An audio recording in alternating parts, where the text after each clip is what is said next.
முருகா தென்னாடுடைய சிவனே போற்றி எந்நாட்டவர்க்கும் இறைவா போற்றி வணக்கத்தை தெரிவிச்சுக்கிறேன். இந்த பதிவு எதுக்காகனா, திருநள்ளாறு சனி பயிற்சி 6/3/2026 அன்று நடைபெறுகின்ற சனி பயிற்சி. இந்த முன்னர் திருக்கணிதம் நடந்தது, இப்ப நடைபெறுது வாக்கிய பஞ்சம். நம் ஜீவன கர்மாவை கொடுக்கறது யாரானா சனி பகவான்.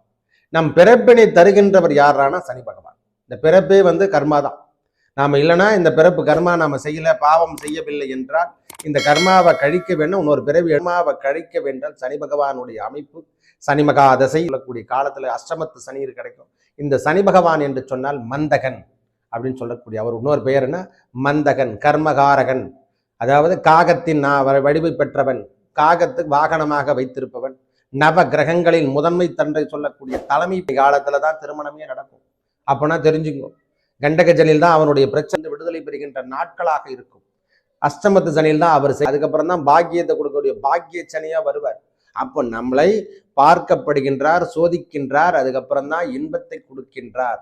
இவர் கொடுத்தார்னா நிரந்தரம் என்று சொல்லக்கூடிய வைப்பு தொகையை கொடுப்பார். உயர்ந்த 19 வருடம் அவருடைய வாழ்க்கை தரம் உயர்ந்தவராக இருக்கார்.